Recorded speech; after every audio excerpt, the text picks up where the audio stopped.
daughter? No, that's Judy, 52 years ago. Oh, No way, can I see? Yeah, she's 19. Oh my God, look how beautiful and she got is. stuck with you. Is that when you get married? She's 19?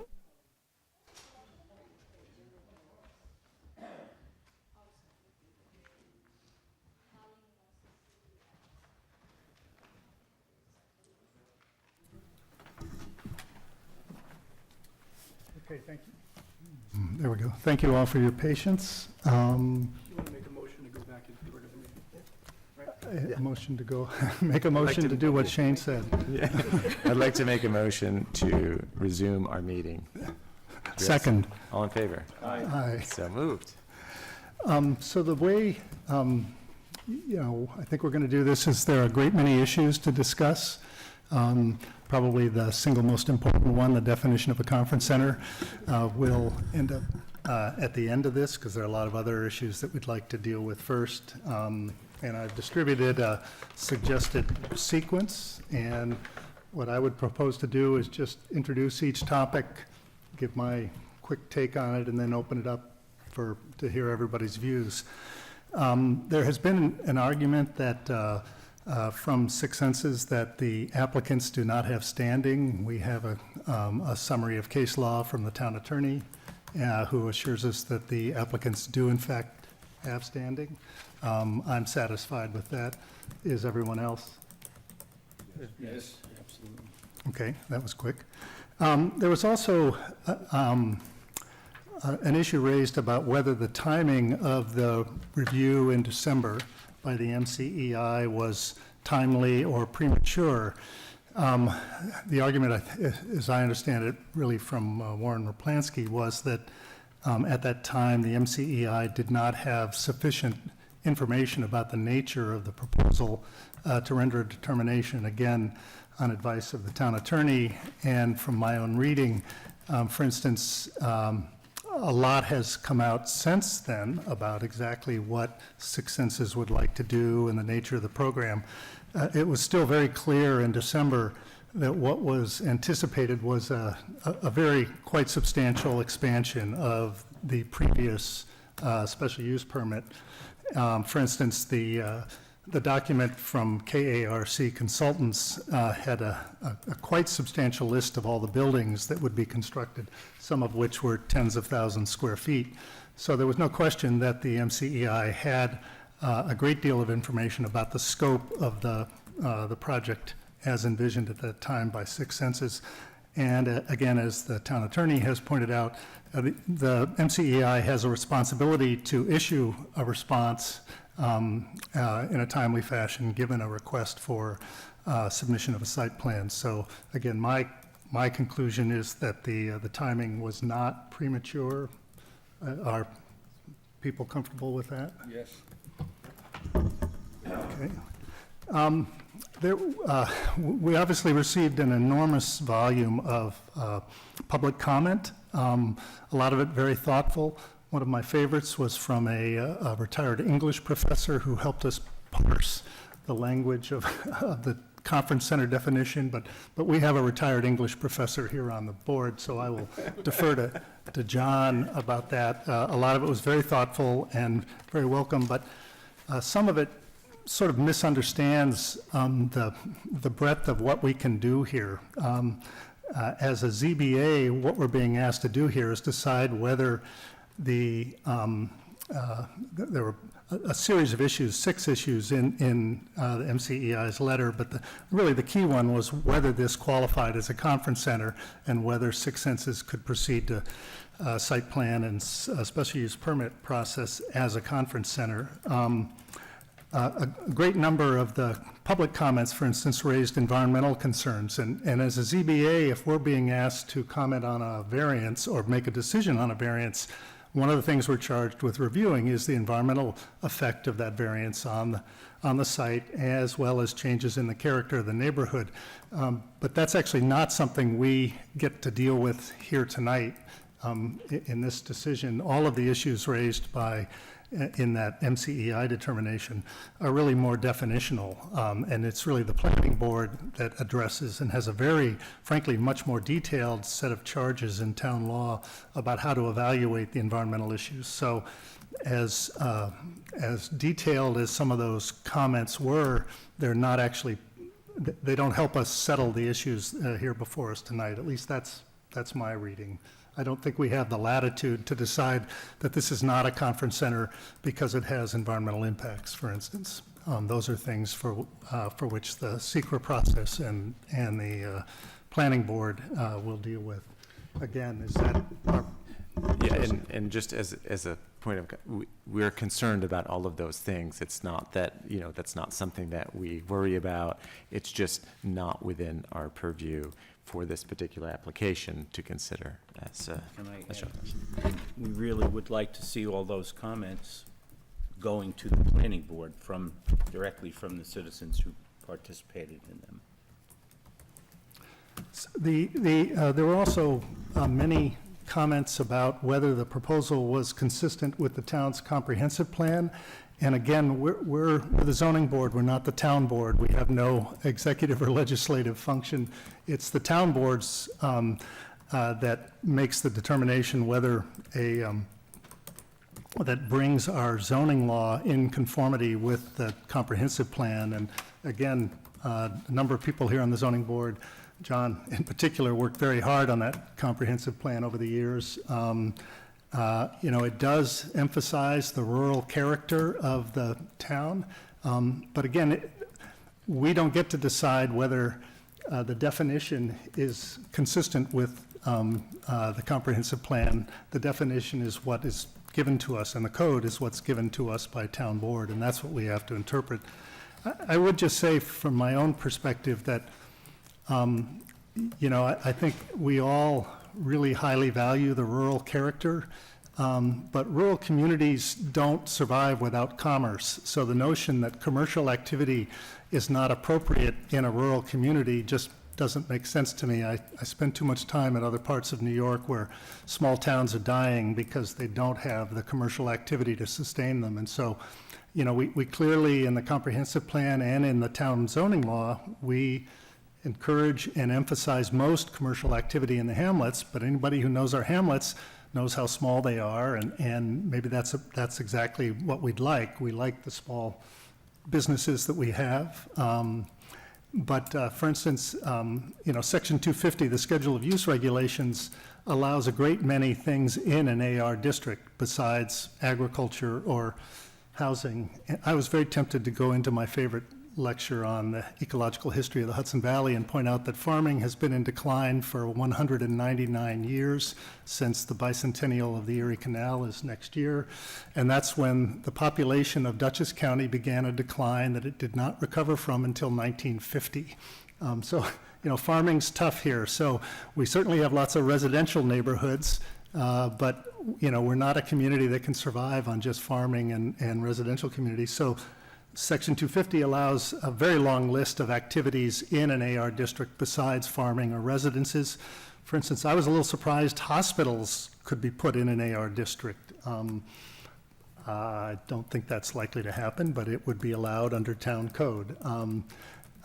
It is certainly the case that a project as large as what is currently being proposed would be on the large end of the commercial activities allowed. Camps are allowed. There are a number of, things like home businesses and so forth that are much smaller in scale.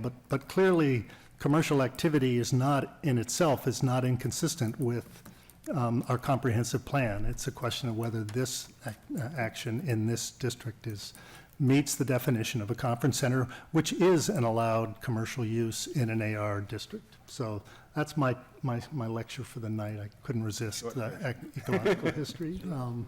Does people have thoughts on that?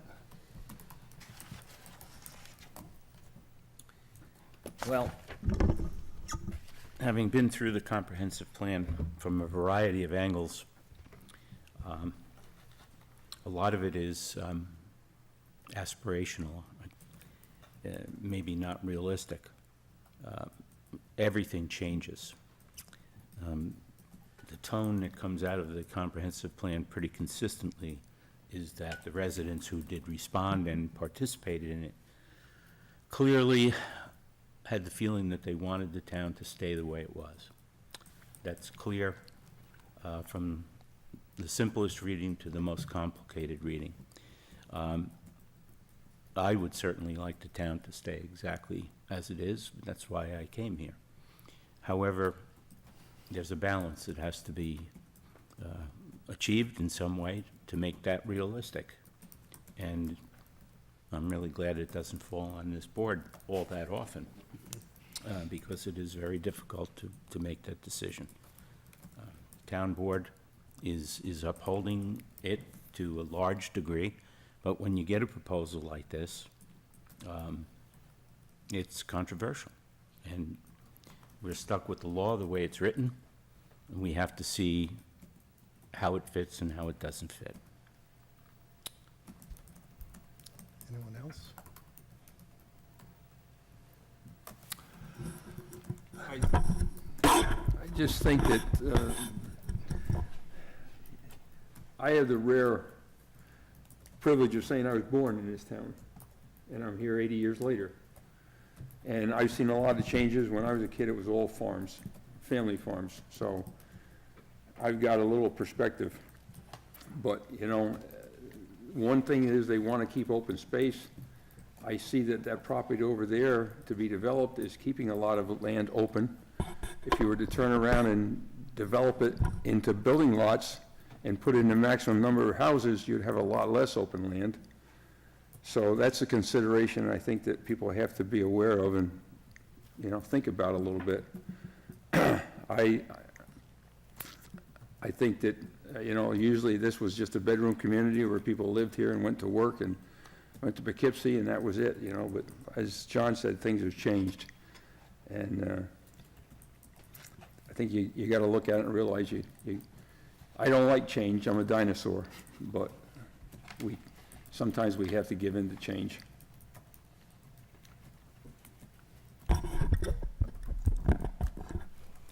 Another issue that was raised, again, I think by Warren Raplansky, was taken as a criticism of the process, but I actually thought was the way the process maybe should work, which is that I think the phrase was that the proposal from Six Senses has been developed, quote, on the fly. And so it has certainly evolved in response to the public comments and the concerns from the zoning board. But if you think about the site plan and special use permit process, that's exactly what's supposed to happen. In other words, people come to the planning board in particular, once the MCI has determined that their use is appropriate, and then lay out their proposal and get input from the planning board. And the planning board obviously has limited leverage to force change, but they can certainly deny a special use permit if they feel that the proposal just simply doesn't meet the great many, that section of town code is quite detailed, folks, about the things that the planning board has to consider. You know, they hope that in fact, people coming with proposals will alter the proposal in response to concerns from the planning board, because it's the planning board and at the end of the day that's charged with making sure that the proposed development is consistent with not just the town code, but also the comprehensive plan and all the environmental issues, character of the neighborhood. That's a very long list. So I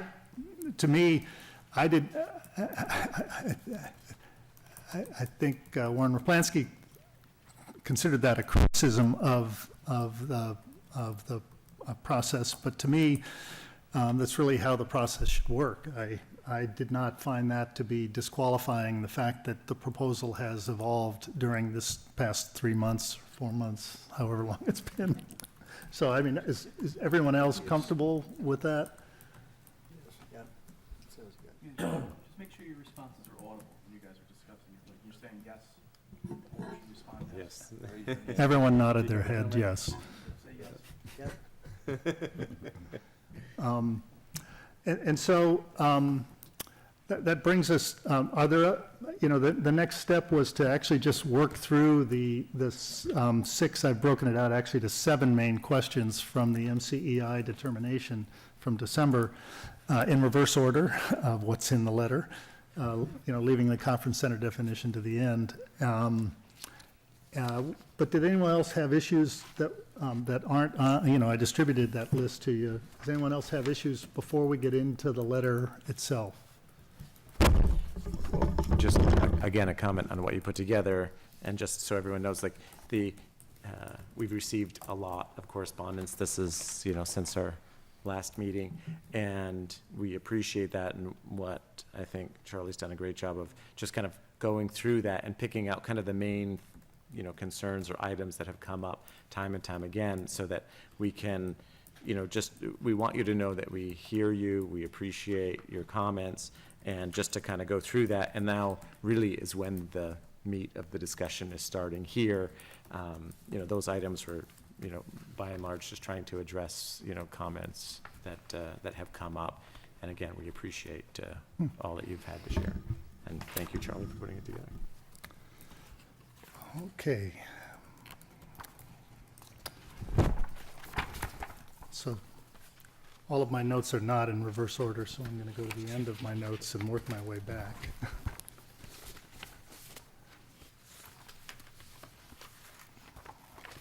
So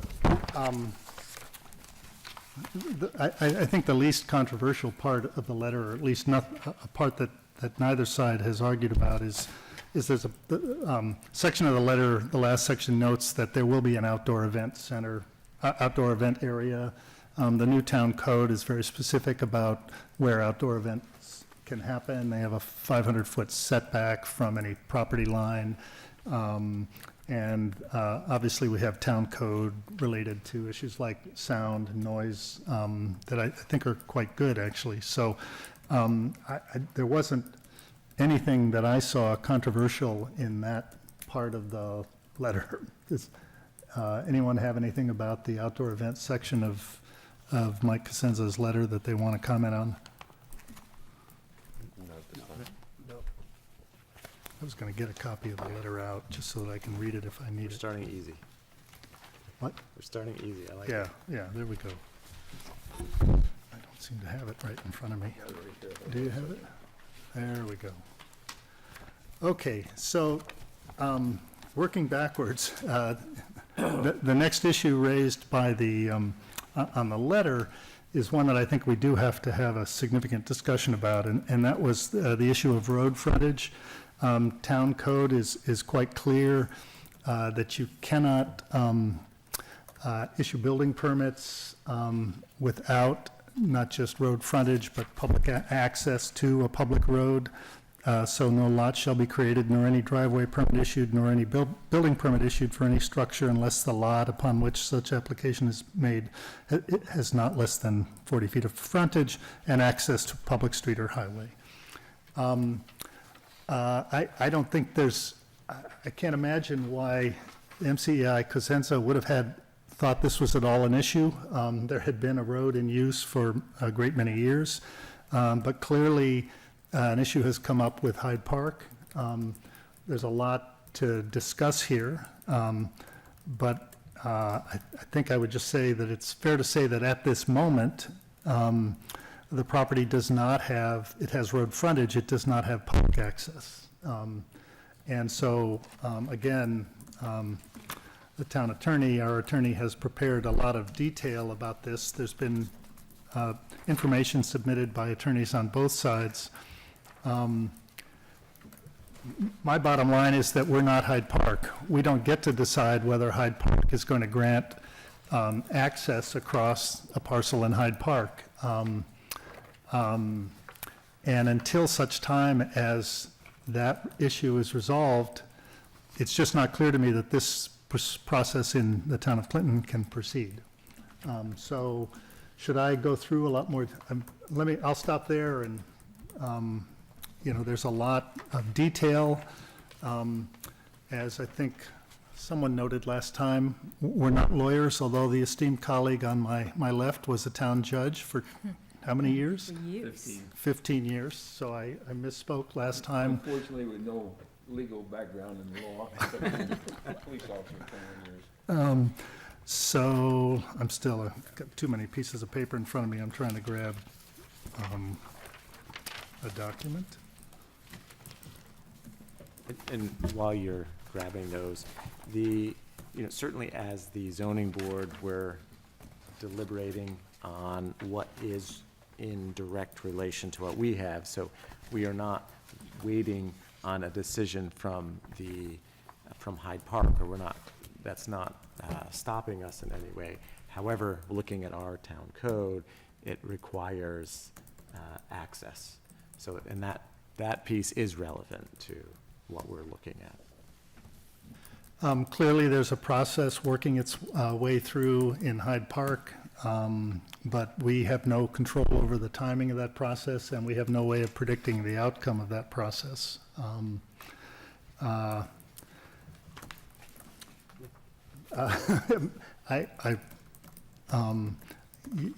there have been a lot of arguments on both sides from the attorneys, but at the end of the day, this is going to be something that is not in our purview. We're going to have to wait for Hyde Park and potentially the courts to settle this issue. Anybody want to help me out and add? I mean, Shane, do we need to cover more detail? Wish I had a spot. Yeah. Here, take my chair. Do you want to go on the mic? No, I just. We need a bigger. No, all I'll say is, I think Charlie's correct, that you're not the town of Hyde Park, but the town of Clinton Town Code has requirements in it regarding road frontage and access, and that is relevant to your decision here tonight. Interpreting the town of Clinton Town Code, does the project as proposed right now have that access? And based on where the project stands in Hyde Park, that's a big open question right now. So, that's all.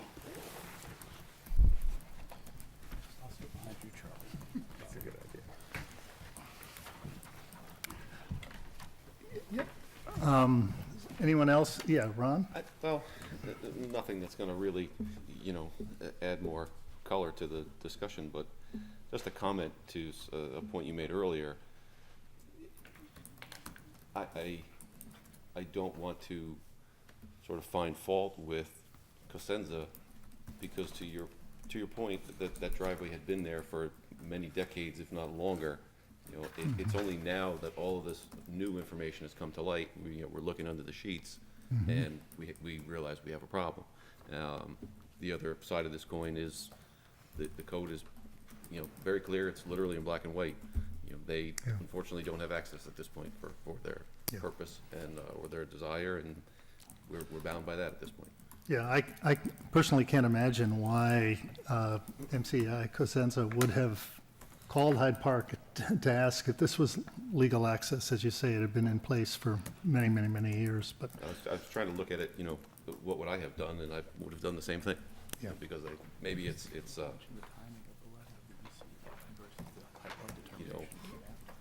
probably just knowing the town, knowing the area, knowing that that's been there forever, you go on what you think you know. Yeah, and the Hyde Park denial of the request for access came obviously after the MCEI letter, I think 8 days after, according to the notes we have here. So, other thoughts on that issue?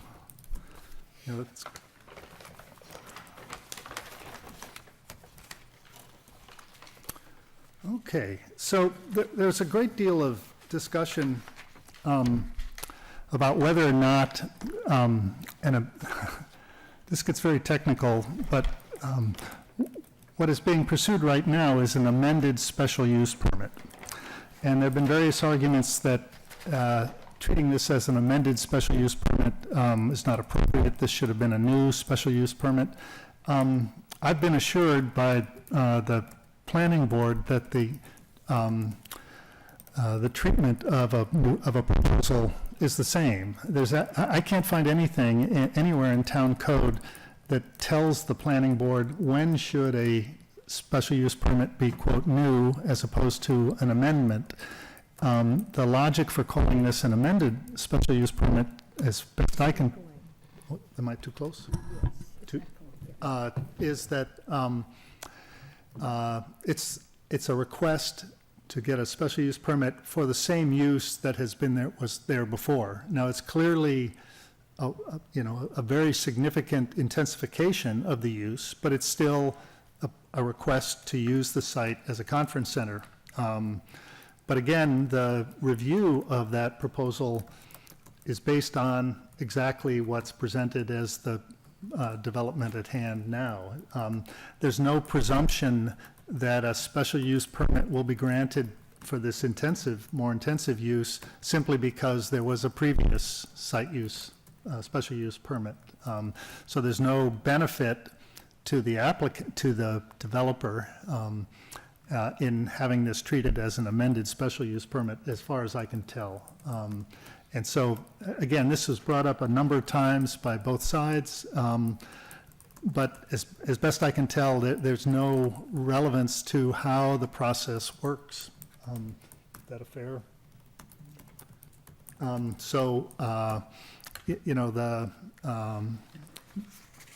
lost the letter again, Russ. What did I do with it? The determination letter, here it is. I got it, sorry.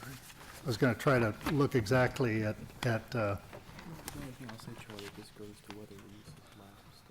yeah, well, there's a separate issue. Yeah, this was item 4 in Mike Cosenza's determination. Questions have been raised regarding the planning board's authority to amend an existing special use permit. And there's nothing in town code that says that this is not the appropriate way to proceed, particularly because the proposed use is in the same category under Schedule 250, under Section 250 Schedule of Use Regulations. So before we move on, but there is a second issue related to whether the previous special use permit had lapsed, but we'll get to that next. But this, again, comments on, is anyone uncomfortable with this distinction between new and amended and treating this as amended?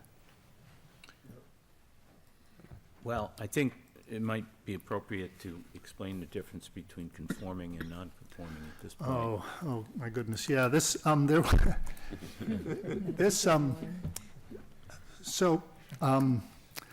the letter contains some language about about non-conforming use. Now, to us, that is about as big a red flag as you can raise to the zoning board, right? So a non-conforming use is something that is not allowed under Section 250 Schedule of Use Regulations. And those of you who remember us sitting here on the Cornerstone issue know that there are very strict limits on what can be done. So we have, in the town, we have some grandfathered non-conforming uses, things that existed before zoning was instituted and that are grandfathered in and allowed to continue. They are, with almost no exceptions, not allowed to expand their use. So, but a conference center is not a non-conforming use, it is a conforming use. But as was finally explained to me by the very eloquent and competent town attorney, the special use permit that was in existence before the 2021 new law that, as I described at the last meeting, very significantly expanded the regulations about concerning conference centers. So that special use permit was granted under the previous law and therefore did not conform to the 2021 law. And so an argument can be made that the developers could have chosen to operate under the 2017 special use permit in a non-conforming way, but would not be allowed to expand it without going to the whole new amended site plan process. Did that? So long as it hasn't lapsed. Yeah, so there we go. So long as it hasn't lapsed. And I'm just putting that off because we'll get to that in a minute, because So, again, this is probably only for those of us who really look at that conforming, non-conforming language and get very concerned about it. Are people comfortable with my description of that, Ron? Yeah, I think so, and I guess the best analogy I can use, and maybe it's not the perfect one, but, you know, whenever we grant a variance, we are always concerned that that variance stays with the property forever. And if the code changes, that, they don't have to go for another variance because the code changes. Right. It's there, it's, you use the word the term grandfathered. Yeah. This is sort of the same situation. Yeah. It's significant to note, though, in this particular case, the current proposal would increase the client population from 44 to 200. So that would mean they would have to come back to us again. Yeah. Yeah, so there clearly, seems clear to me that the developers anticipate an intensification that requires an amended, fundamentally new, but can be called an amended special use permit that is in conformity with the new 2021 law, which, as I pointed out last meeting, has a number of new restrictions on the operation designed to, protect the character of the neighborhood and so forth. So, Which is what they're seeking. yeah, and that's clearly what they're seeking. But this raises, again, this is, maybe it's all dancing around the fundamental question at the end of the day about what is exactly a conference center. But it has been, I'm trying not to use legal terminology. It's been stated that the special use, a special use permit lapses if the use lapses for one calendar year, right? Yeah. And so there's been a lot of back and forth about whether the 2017 special use permit is still in effect. Thank you, Russ. And again, when I personally read through all the back and forth, mostly from the attorneys and as well as from the applicants and some of the submissions, I thought, well,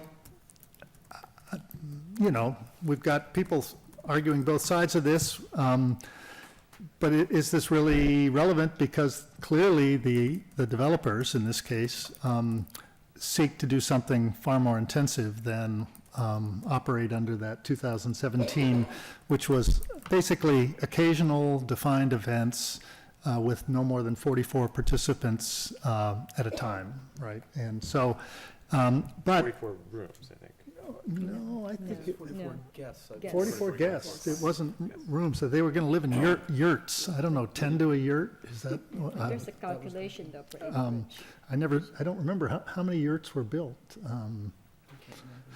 At any rate, again, based on, we're not lawyers, but we have a very capable one sitting behind me, and we've had statements on both sides of this arguing that, no, the conferences really didn't happen. Yes, I was there and I participated in the conference. At this point, whether or not the developers want to participate or want to pursue development under the old special use permit, my personal sense, at least conclusion, is that there hasn't been sufficient evidence presented to me that the use did in fact lapse. And so even though I don't think this is particularly relevant to how this case proceeds, I'm comfortable that the 2017 special use permit is still in effect. And that the burden of proof would be on the applicants, those opposing 6 senses here, to basically present very concrete evidence that the use had lapsed.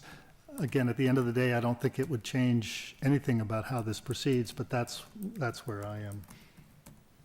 Any other comments from the board on that? I agree. I'm with it. Okay, Agree. all right. Okay.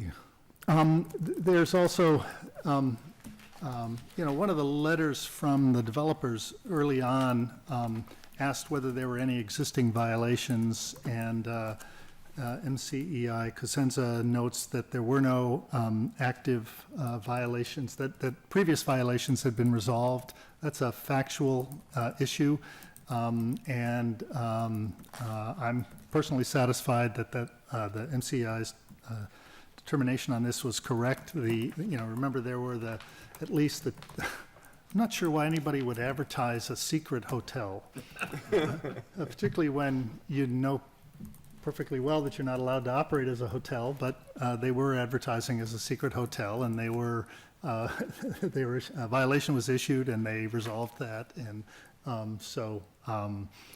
actually, for the life of me at the moment, I can't remember what the second one was. So at any rate, that one seems like a simple factual issue, and I'm perfectly comfortable with the MCEI's determination that the two outstanding violations had been resolved at the time that the new proposal was submitted. Yeah, yes, I would agree. Again, there were previous violations. They were addressed, so at the time of the MCI letter, they were resolved.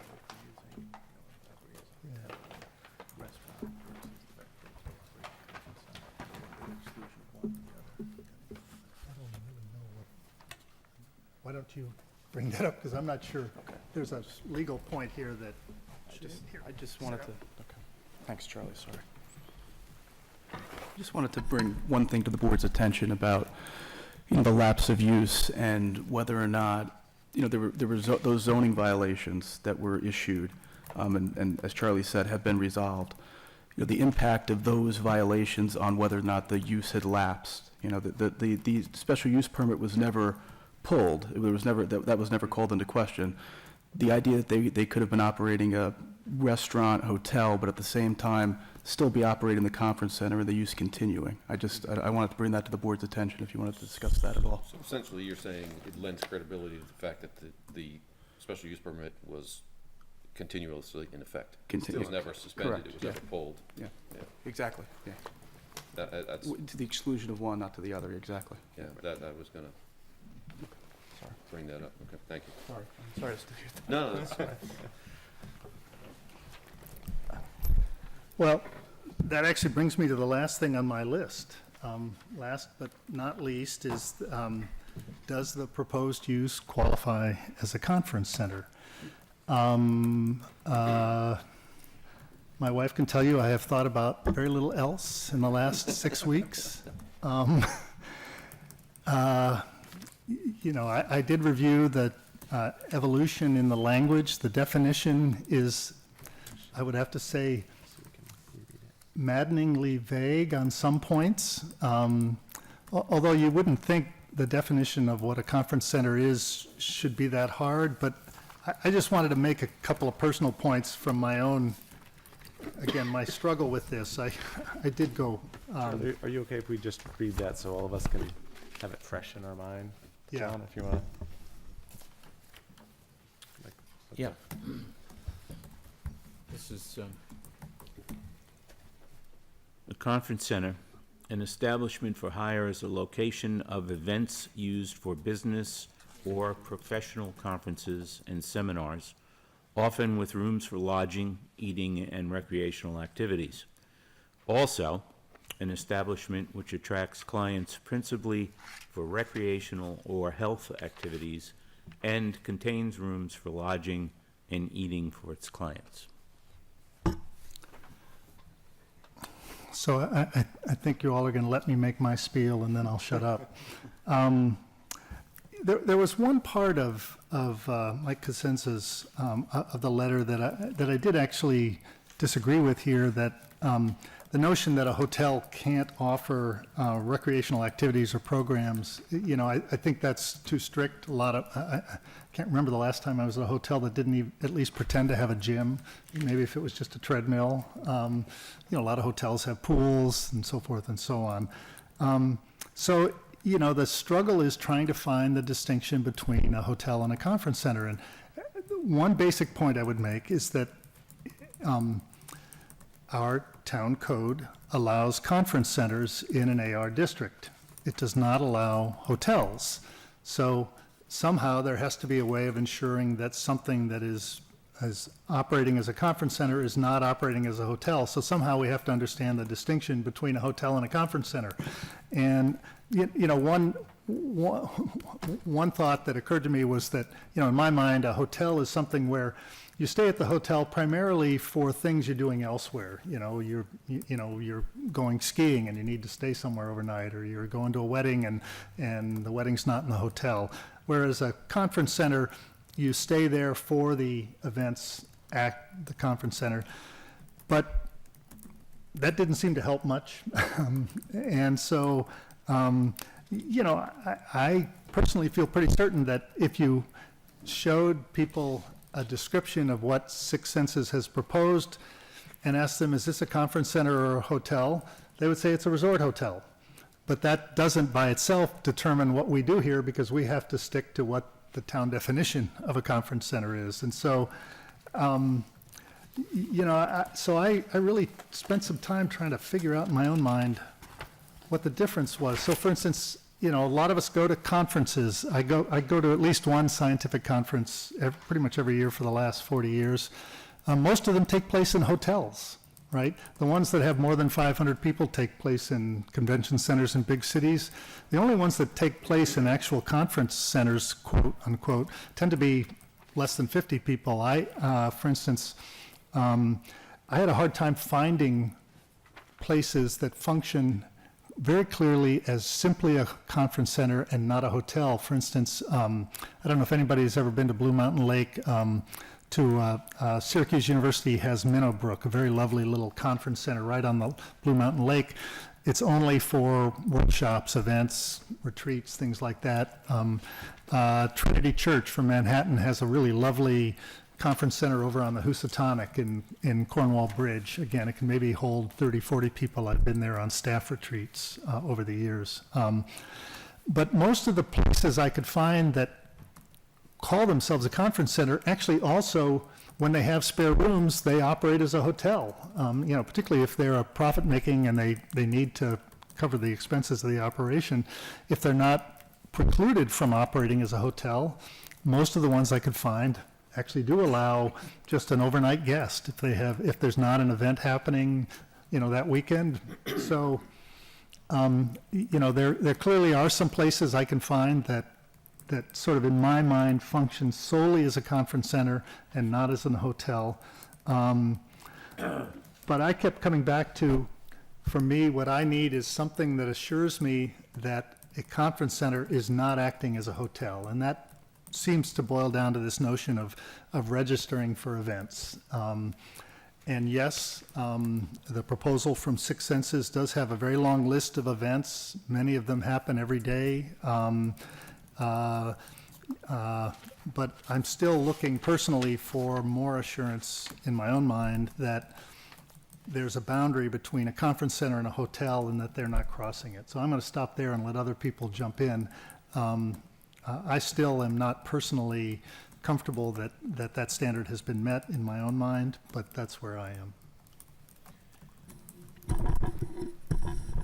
I'd just like to comment on,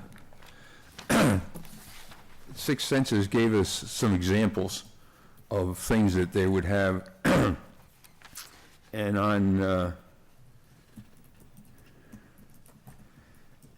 in a letter from correspondence from Mike Palumbo dated September 2022, it said, quote, "Six Senses is not focused on weddings or other large, typically loud events."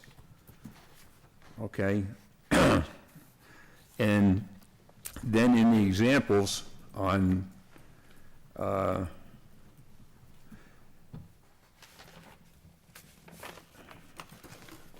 let's see where it was, special events, under special events, page 3 of examples provided April 4th, 2024 by the attorney, they mentioned weddings and family reunions and parties. And that seems to go directly against what Mr. Palumbo said in September, where they were not focused on weddings or other large, typically loud events.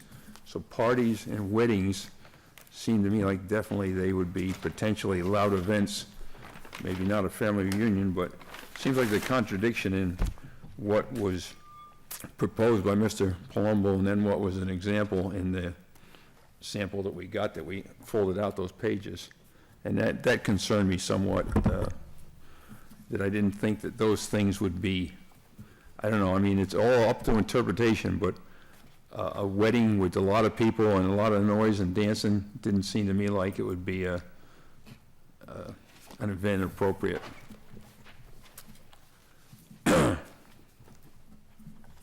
I'd kind of like to come at this from maybe a different angle or approach. Just like the town code says we cannot issue a building permit if there is no access, we don't allow hotels. We do allow conference centers. We have all spent an inordinate amount of time trying to determine for 6 senses what the difference is between a hotel and a conference center. I think the obligation or the burden is on 6 senses to come back to the zoning board, the planning board, and say, this is why we're not a hotel. Because we don't have transient people, we don't have people checking in just to sleep here. We have for us to try to think of all these things and do their job for them is not our job. It should be on the applicant, not us. And Charles, to your point, I don't think we have a level of comfort or enough information from them at this point to make any determination.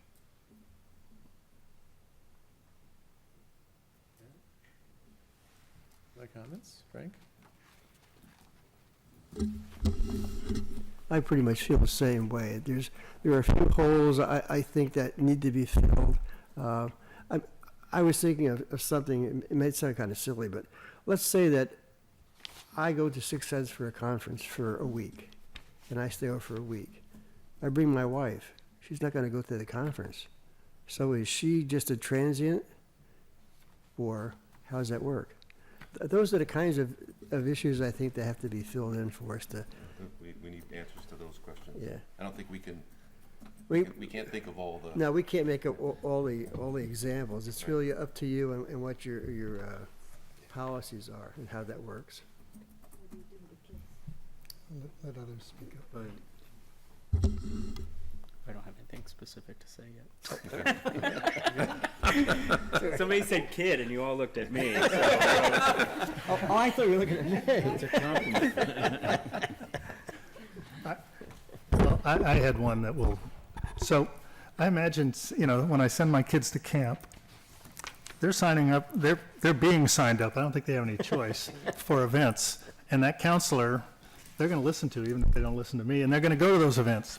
So I was trying to imagine, so on the website, you want to stay at this beautiful place, wonderful facilities, with all these activities and events.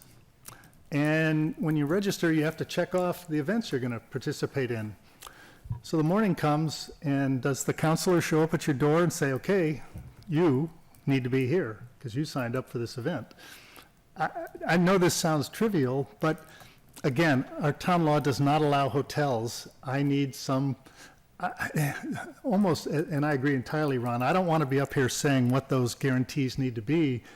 And I think it could easily be the case that they can find a way to convince us that they will function as a conference center. But right now, I just keep coming up with these things in my mind that say, well, it would be too easy to game this for someone wanting to stay there and just say, no, I don't really feel like going to equine therapy today. I'm just going to go take a hike on the beautiful trails. And so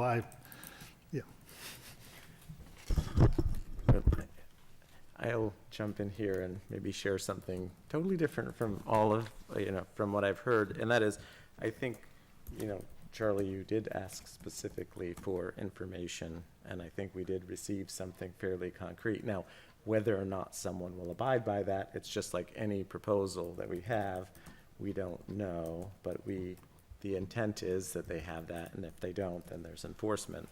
So, and I'm just looking simply at a conference center, by the definition, an establishment for hire as a location of events used for business or professional conferences. and seminars, often with rooms for lodging, eating, and so on. It's like, I think that they have presented, adequate information that says that that's what they're doing. Again, whether ultimately they do that or not, that's. There's a difference here. Sure. If I might. Yeah. And I'm the first person usually to say we can't rule or make a decision based on what an applicant might do in the future.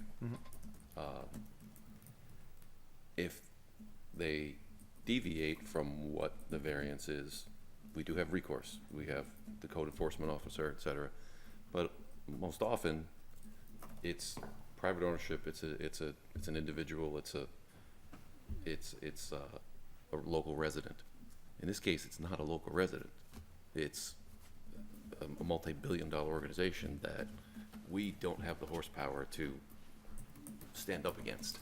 The average homeowner, we do. We can't hold a candle to. So I think it is incumbent on us to be a little bit, to establish a significantly more enhanced level of comfort with what may or may not go on here. Does that make sense? I hear you that we want to do that. However, There's a but coming. I'm exactly the but is this is what our law says, and what they're presenting, as far as I can tell, falls in line with what they're requesting here. I totally understand that, But we haven't clearly defined the difference between this being a hotel and a conference center yet. We don't have that. Well, I think that's up to us, and we are the ones deciding if it's meeting this requirement or not. If what they're doing also was functioning as a hotel, would you be comfortable?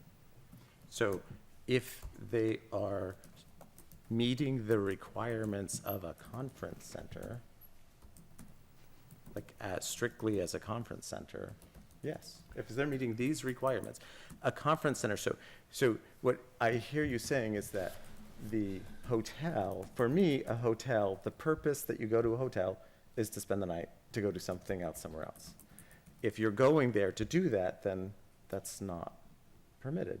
If you're going there for the express purpose of an event at that location, just like what you said earlier, then to me, that's what it is. I mean, you've been to many conferences, I have, where you go to a conference at one place, but the place is full, so you got to stay at a hotel somewhere else, and then you come in to go there. So if the purpose is to go there for the hotel, and that's how it's established, I mean, to go to the conference event, and that's how it's established, and that's how it's presented to us, as far as I can say, can tell, whether this is, unfortunately a multi-billion-dollar company or other, like, that I don't feel is up to us to decide. Like, are they meeting this requirement? And you've asked for specific information, which I think was great, because I do think it was vague before that. And as far as I can tell, what they presented meets that requirement of what they said, again, in my opinion, that's what they're doing. Of course, we all hope that is indeed what they follow through with and do, and that's what they're promising. But again, to me, I'm looking at this to say, are they meeting these requirements? And that, I feel, is what we really do need to decide, is if they do, or if it doesn't. But I guess, I'm not sure that you answered my question. What if they are also, there's somebody just staying there overnight? So that's what I'm saying. Right, that would not be permitted. But when I say, like, operating as a hotel too, like, for a hotel, you spend the night at a hotel. Here, you're clearly spending the night as a hotel. The difference being is that if it's operating as a hotel, someone is staying there, and then they're going to do events somewhere else. Well, I mean, a resort hotel, you go and stay at that place and you're there to take, to take advantage of the amenities. I guess like the resort hotel, all the other definitions really don't mean much to me, because I'm looking at it to say, like, 'cause all those things can confuse me and be like, it's like, I'm just looking at just what our law says, and like, does it meet this requirement? Or we can call it whatever we want. You could even call this a hotel if you wanted to. It's like, if the hotel met this requirement, then as far as I'm concerned, it's a conference center and it's good to go. Like, but if it doesn't, you can call it whatever you want to, then I don't think it should be here. Like, if you call it a conference center, but you can just come spend the night, then no, I disagree. You know, you call it whatever you want. Like, how does it actually function? So, again, my reading of it is, if you meet this requirement that we have, then it's a conference center, however you call it. And if it doesn't meet this requirement, then it's not a conference center, however you call it. Would be my take on this.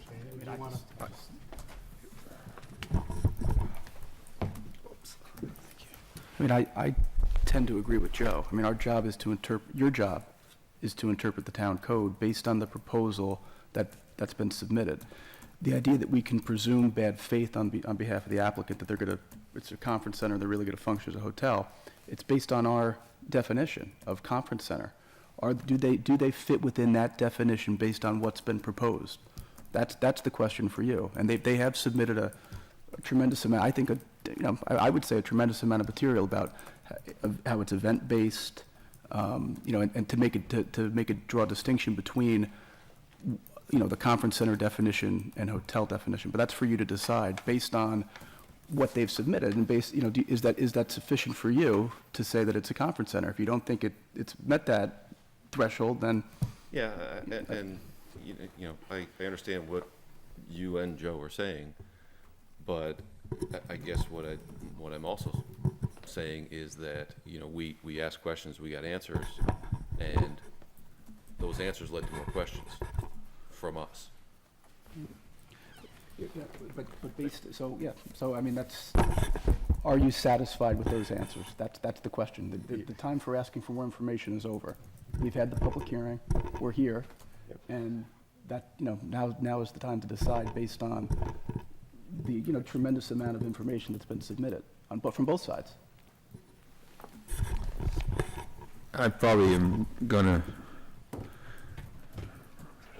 be in opposition to some people, but looking at the definition, it is hard. In one way, I felt like I'm walking a tightrope, leaning one way, leaning the other way, back and forth and back and forth.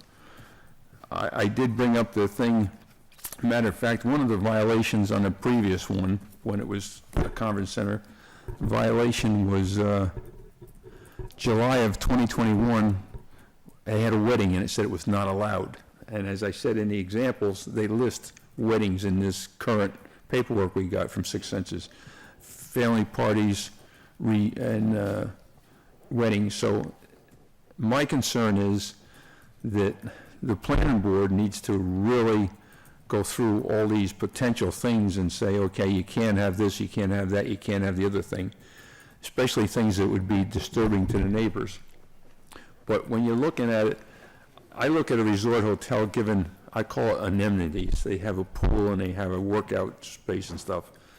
But I don't think that they're having professional conferences and seminars. Well, yeah, I'm going to come right back because I went to them every year as a judge, and we went to Lake Placid to this huge hotel that had multiple little rooms, and they could have multiple classes going on at the same time, and that was where our conference was. So I would say at that time, that hotel was a conference center. It was not functioning as a hotel for me, okay? So what we're saying is that we want this place to function all the time as a conference center, no time as a hotel, where you're having just people come and stay. I think that what Joseph said and what the attorney said is we can't anticipate they're going to be lying to us and going against what it says in this thing. So by reading the definition again, professional conferences and seminars, obviously if it's a 2-day seminar, they need a room to stay and they need to eat. And if they're going there for health things like different classes on yoga and stuff and they need to stay, it was told to us that they would not be able to stay overnight unless they were participating in these classes, which gave them a reason to stay overnight. So it's not like they're going to come in here, and I would hope they wouldn't register for classes and then just show up and not go to the classes. That would be kind of like counterproductive. Why would you, if you're interested in it, why wouldn't you go to it after you signed up for it? That would be up to them, So I tend to lean along with Joe and say that by the definition of what they presented us here, it sounds to me like they qualify as a conference center. No, just one point. I mean, our town code has a definition for conference center and hotel. We've heard the phrase resort hotel. That's not in the town code. You have two different definitions that you have to parse here. You know, there's no, maybe what you think of as a resort hotel is a conference center that's permitted here. You know what I mean? There is no definition of resort hotel in the town code. So the question is, does it meet the definition of a conference center based on what's been submitted to this board as of this date?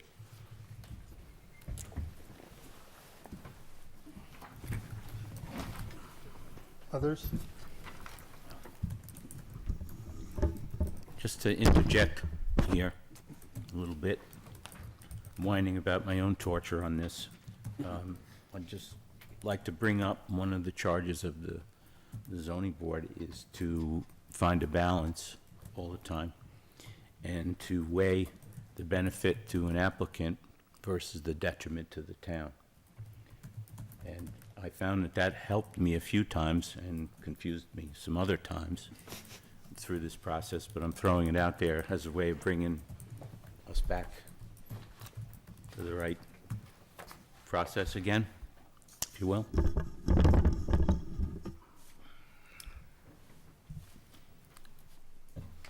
Daniel, jump in. Yeah, I'm struggling to find the words that I want to use, so give me some time on this, I think, as the newbie. Sure. Trying to articulate this the way that I want. I think the definition of the conference center is the fact that you cannot enter the property without being signed up for something. They've clearly defined, they've got, guards, or not guards, but people at the gate that are going to ask for those things. So to me, that feels like a conference center where, again, the definition of a hotel, I think of a hotel, I travel quite a bit. I'm at a Holiday Inn, speaking of another IHG property. I get my free breakfast. I'm very happy with my piece of toast. I don't want to spend more time there than I have to. This is something that you are going to specifically for a class, a course, or something that you are specifically seeking out. That to me feels much more of a conference center, much more of a learning experience than what a hotel does. I've also wrestled with what does this do to the community? I'm a new resident to this community. I've been here for 3 years. I moved up here based on the potential of where this community could go. It's also based off of the rural nature of what this community has and offers. Both are attractive to me. When I think of the alternatives of what could be in this space and how again, I know that this is not, we're not speaking environmental issues or anything like that to this specific here, but we are talking about, to your point, what does the long-term sort of changes mean to the community on this? I would much rather see somebody or an ownership treat this property with the respect that it deserves and that it needs. Just real quickly, I'll tell a brief story. Today, I went to Bread Alone to work to get some emails done. This woman sat next to me, she said, "Oh, are you from around here?" And I said, "I am now." And she clearly was not from here. And I asked her where she was from, and she said, "Cape Town, Africa." I said, "Well, what brought you up here?" She said, "I was just told it was really beautiful and I should come up here." To me, that's how we keep having an event, having a space like this is what keeps people wanting to come to this town, to spend money in this town.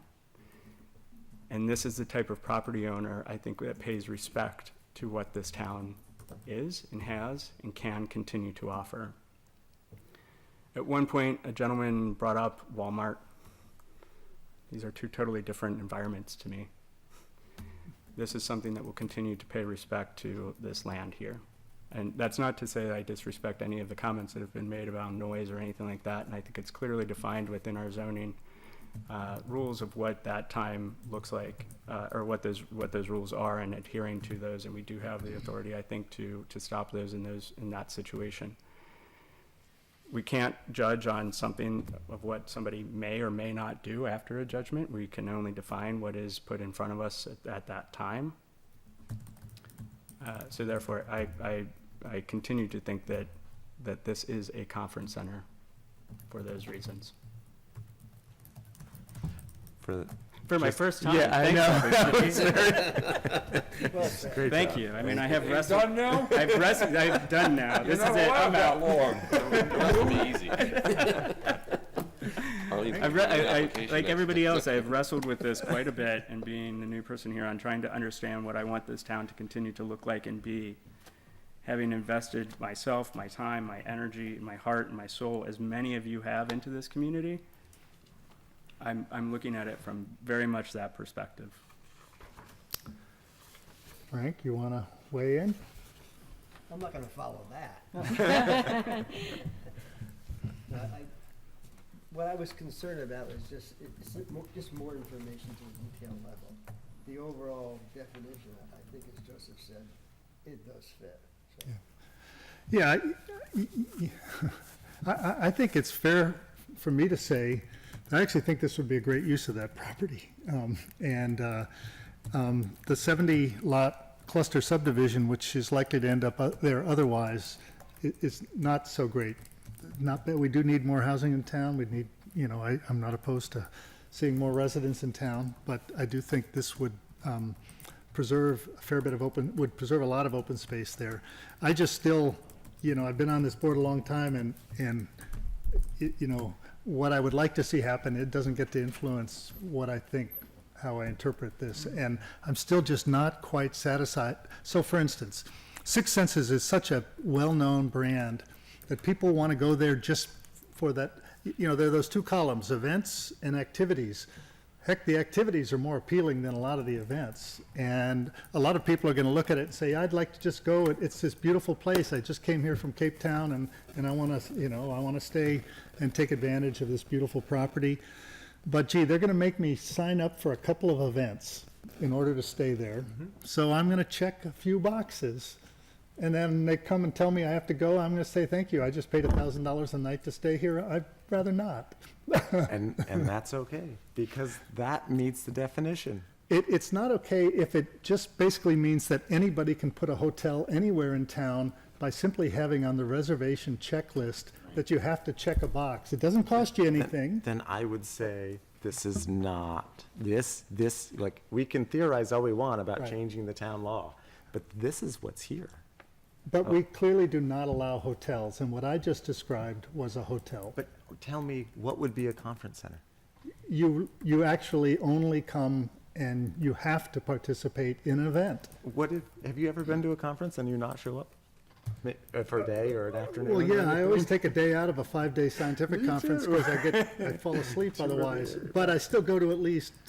Me too. But I'm Right. just saying, like, we But those can't- places don't have to only operate, that's a convention center, so. I think you're making it sound like they, and I hope this isn't the way it works, but you're making it sound like they check in there and say, okay, what do you got? Hey, well, I'll put this, and this.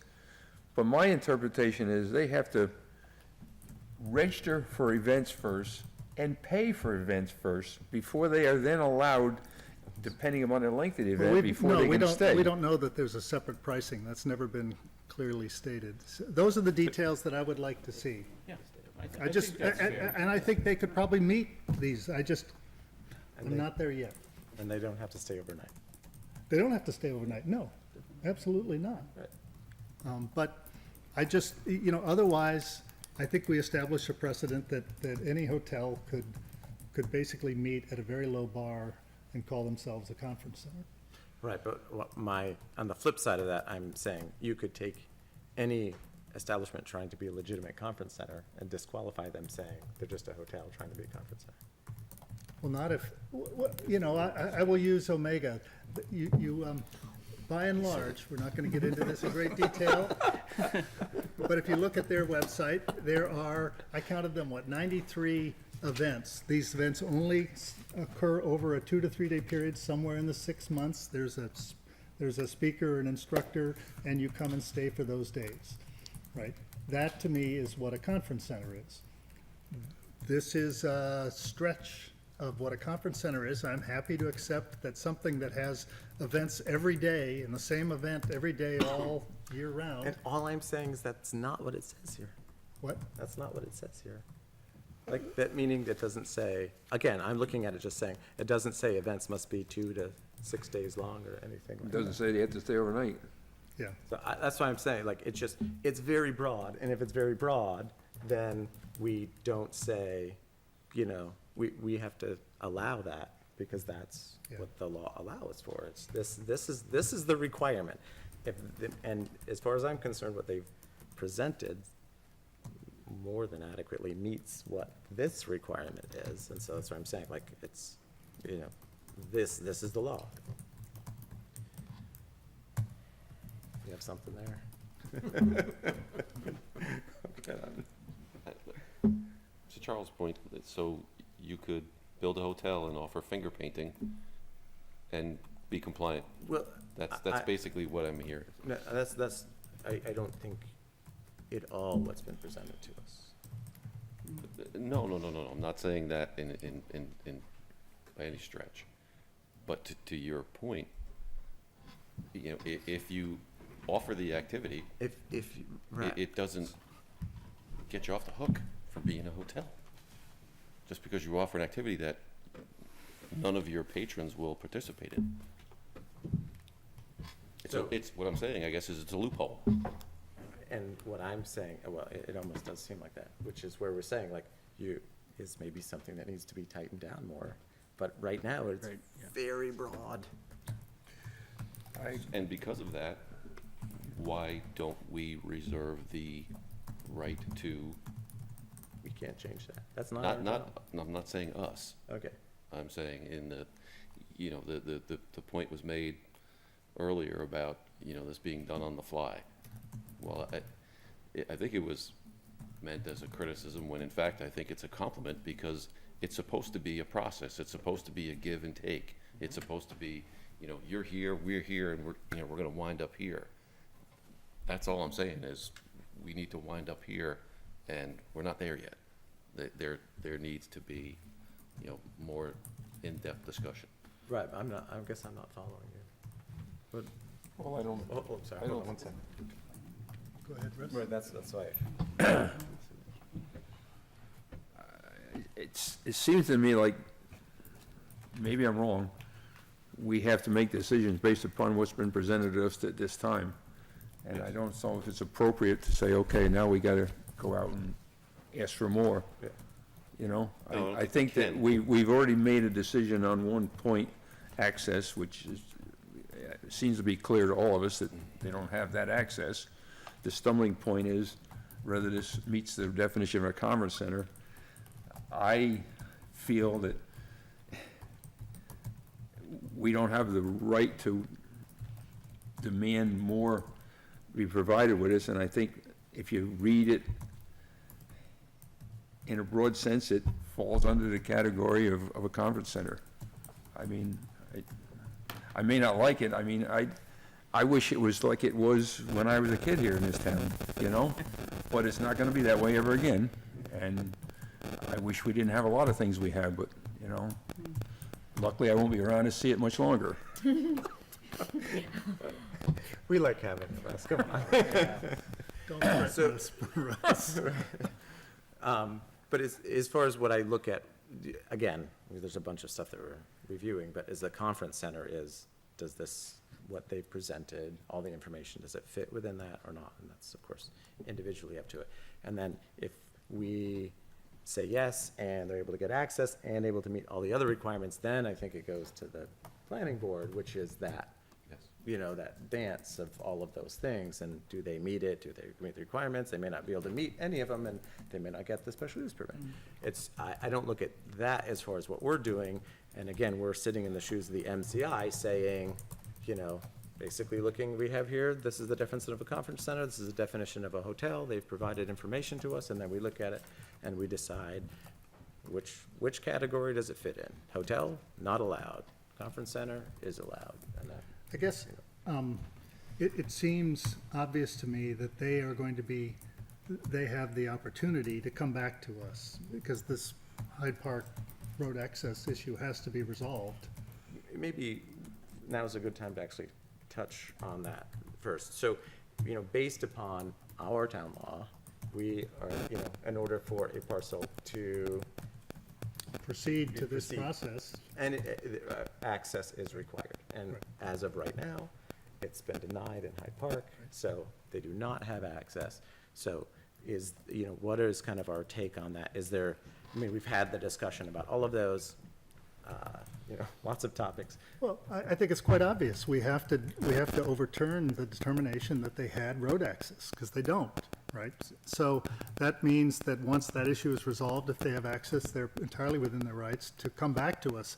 There are 2 points to an interpretation. One is to deal with the specific issue, and the other is to give guidance to the MCEI for the next time somebody comes before him with a proposal for a conference center, and he'll say, well, wait, I listened to all those grouchy people on the zoning board. They want to see all sorts of guarantees that you are not operating as a hotel in disguise. And so you better show me that this, you have, and to me, that's been the point of the discussion here, is that I want to see more guarantee than has been provided. I think it's entirely possible that they can make those guarantees and satisfy me, but they haven't done it yet. And so at this point, I would vote to overturn the determination that this is a conference center. It just hasn't met my standard. That doesn't mean that they couldn't, just means that I want to, because I don't want a precedent here that the next time, somebody proposes a, quote, conference center, that it might be a hotel in disguise. So that's really the point I'm trying to make here, is that this, as far as I can tell, this project cannot continue until the road access issue is resolved. That's going to take some time. I don't see that the planning board process should continue in the interim, because they could well not be able to issue a special use permit if there's no access. So once the issue is resolved, my hope is that the developer would have a sense of what it would really take to at least get my vote. So that's all I'm saying. All right, I've got a question. Obviously, we would say that the access was not correct, but suppose we had a vote and the majority ruled that this did qualify as a conference center. Why would it come back to us? Why wouldn't it just then go to the planning board if they do get access? Because that's part of the thing the planning board has to deal with. It wouldn't, I don't see any reason to come back to Yeah, us. I think that's, That would be a shame question. that's an option as well. I don't have anything to add. And hopefully, the planning board would go through and carefully consider what they wanted to allow there to be so it would fit in the best with the rest of the people in the town, and especially the neighbors,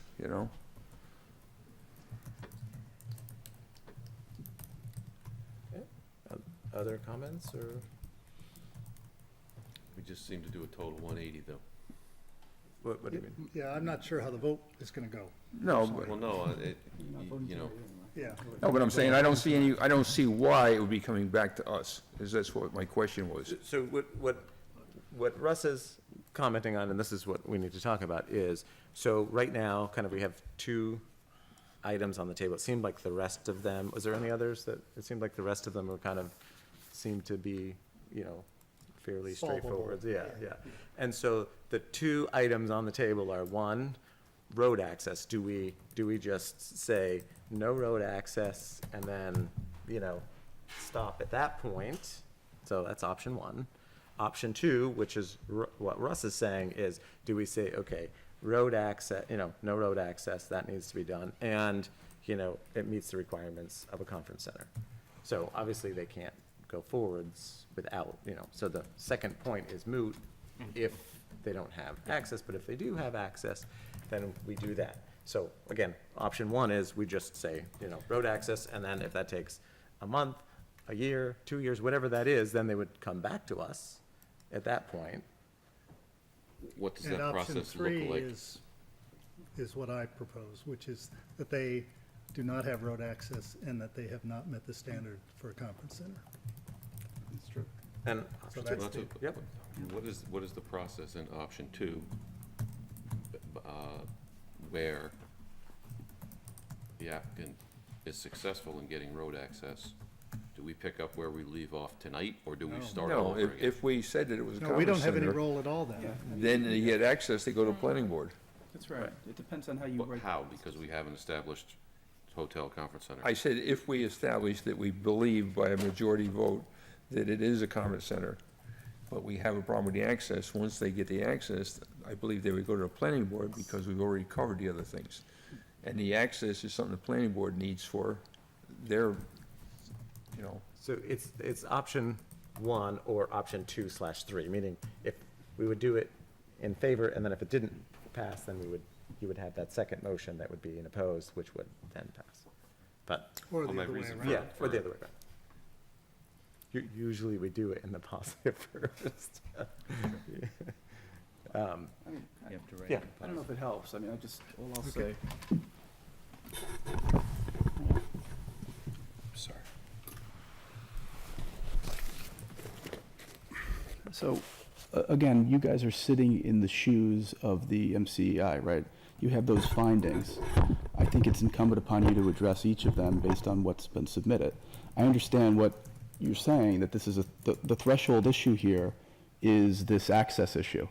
But I do think you can reach those other issues if you'd like to, you know, and go through, and if there's a consensus on the board that either A, this meets the definition of a conference center based on what's proposed, or B, it does not, I think if there's a consensus here, you can determine that tonight, or in June, whenever we come back in May or in June. You can do both, but certainly to me, that is a threshold issue as well. I mean, there is no access right now. It sounds like that's what you guys have to, leaning towards. But again, you're sitting in his shoes. He made a determination regarding hotel versus conference center. I think that should be reviewed and fleshed out in this decision too, if we can do that tonight. I think that's part of the process as well, based on what you're reviewing. That's in the determination, so. okay, so, again, any questions? To me, the quick recap of what Shane's saying is, review each item and address each one of them. And, Tonight. well, I mean, we want to talk about them, we have gone through each of them, but in our motion that we will have next month to be able to go through that, so that's why we want to have, a discussion about any of these. Well, I think we to covered further all of flesh. the other points in the letter early on, and there was consensus on all of them. And so I think we're good on that, and I agree that the motion, whatever it is, should flesh those out and respond to everything in the letter. There's no question about that, so. But I still don't know, Hey, where are you going? I still don't know. We will vote on a motion Well, next month. Well, we have until June 11th, I believe. We No, have a I'm special leaving meeting, town the but day that's right. after. Yeah. We're gonna be doing it May You 29th. can always have a special meeting, just. Yeah, and I did not want to drive 200 miles back When are you coming back? in September.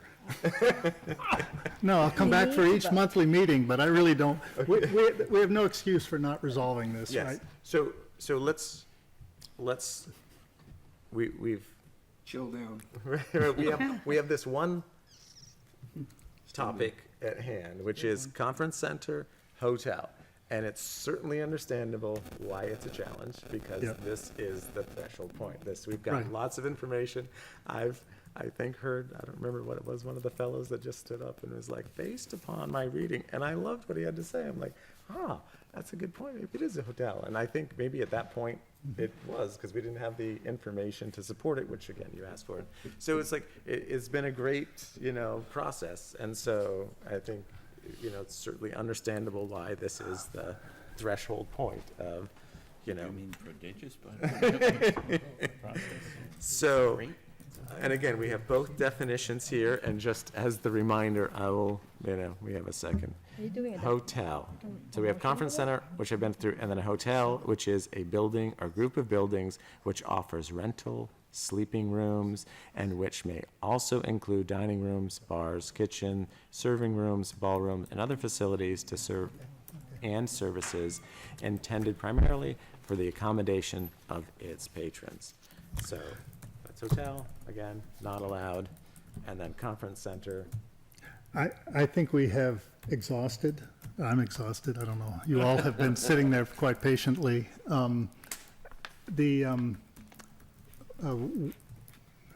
We have a little over a month to work out a set of motions that we will vote on May 29th. That will cover all of the nice, easy things, as well as lay out our arguments. Is that the date of our next meeting? Yeah, Yeah. May 29th. May 29th. Wednesday, May 29th. Wednesday, it's a Wednesday. And I guess, Shane and I will start to flesh out a draft of the three alternate motions. And then we will vote. Well, am I wrong in saying, I don't think you'd need three motions, you'd have one motion, and depending upon whether you got a majority or not. Well, should we say two motions? Well, there's Because we're one Here's the which third. just says, the road access issue, we're not even gonna, Right, but I'm just saying, is that, I mean, based upon what Shane's, that was before. well, he says we Shane- have to address the conference thing in the motion. Right, so I'm just So we saying- have two motions. Yeah, I think, It's- yeah, the two.